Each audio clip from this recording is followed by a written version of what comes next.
inkastood ka wada warqabtaan wixii ka dhacay deegaanka Agabar haddana waxaan doonayaa inaan laba eri ka iraahdo waa maxay masiirka maxay wax ka dambeeyo ujeedku wuxuu yahay maxaa kaana inay halkaa gaadho waxaan doonayaa inaan si qoto dheer ku fahansiiyo waxa lala rabo Gabiley galbeedka Hargeysa iyo Berbera waa deegaanada Subeer awal halka lala rabo iyo sida ay noqon doono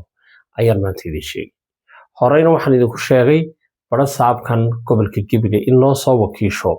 in uu fuliyo inta maanta intana dhacday ritam xadeedo barnaamijka sheer garee marka hore la wadaaga asxaabtaadii cid kastood leedahay qaranka Jamhuuriyadda Somaliland rajay ka qabaan ugu horeyn waxaan tacsi u dirayaa Ilaahay naxariista ee dadkii ku dhintay deegaanka Agabar ee shacabka ahaa oo ugu horeeyay Cali Cabdi Jaamac Ilaahay naxariista jannaha siiyo iyo Yaasiin Hadciyale Ilaahay labadoodaba naxariista janno ha ka waraabiyo shuhadadaasi bartaasi xaq u dirarka ahaa ee inta deegaankoodii lagu soo doortay beerahoodii intaasoo dhan ka dacwoonayay elalay arrinta la yaab kale waxay tahay dadka aan biyo haysan nolol haysan leyd haysan waxba haysan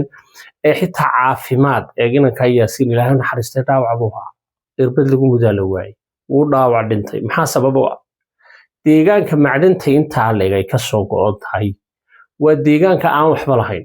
si kastaba ha ahaatee iskibada markan taa ka nimaado waa maxay sababta macdanta inta leeg loo siinayo dad xamar ka yimid xataa waa kuwii welibana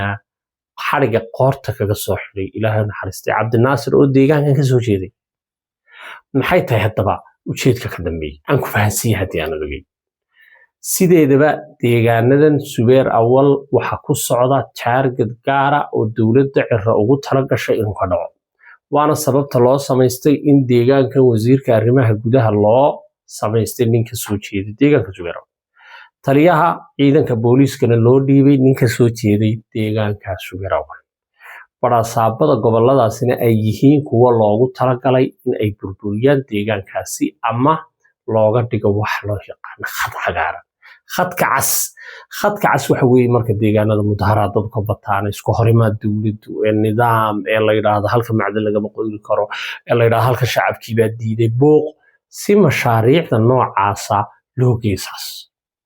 tusaalayaal yar baan idin siinayaa shalayto waxaan idin sheegay in bara saabkani uu gobolkan ugu tala galay Gabiley in aan horta gobolnimo wax la yiraahdo maqashay wali cid soo hada qaadso Gabiley iyo gobolnimadii iyo xukuumadda loo doonay waxa maqashay sheekadaas way isku dhamaatay gobolnimo la isla gaaray ee waxa socota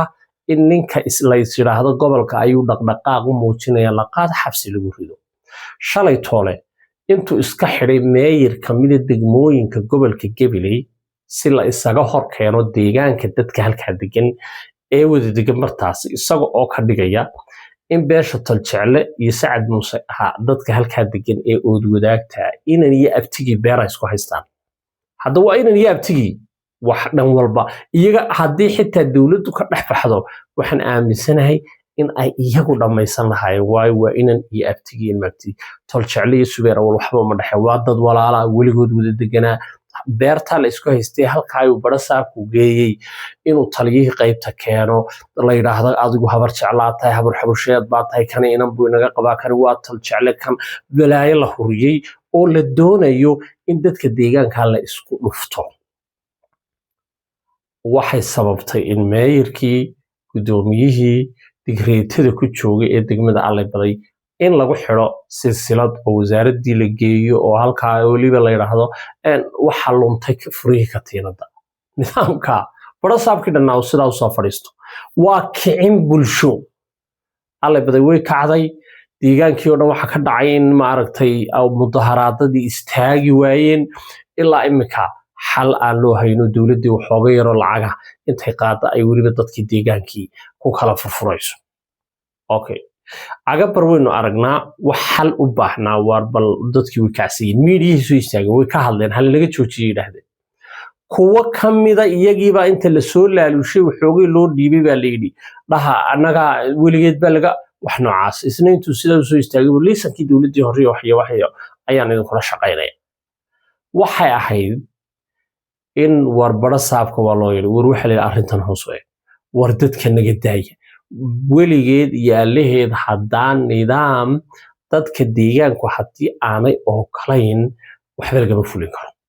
tii maanta taasay keentay inta la doonayina waa inay intaasi dhacdo oo dadku kacaan oo buuq dhasho okay arabsiyo maanta waxa ka dhacday inuu deegaankii buuq ka dhasho in wadadii arabsiya la xidho waayo dee dadkani waxay ka soo jeedaan deegaankan okay berrito waxa dhici karta in gebili la xidho in wajaala buuq ka dhasho in eriyadoo dhan la xidhxidho oo laga mudaharaado taasi waxay keenaysaa in la yidhaahdo meeshan ammaan maaha kastamka laga wareejiyo meel kale ha la mariyo halka ayna guuxaa iyo meelo la geeyo waa nidaam aanay fahansanayn dadka deegaanku laakiin mudaharaadadan iyo buuqan la raba in la qujeeyo berritoolana buuq laga rido berbere sidaa laga rido la yidhaahdo halkan subeera walba mudaharaadaya dekeda maxay halkan xoolaha maxay lago xeerkan la yidhaha xeertu alif laalaalo gobolnimadii gabileyna sheekadooda god lagu tuuro waa taa horta ta socota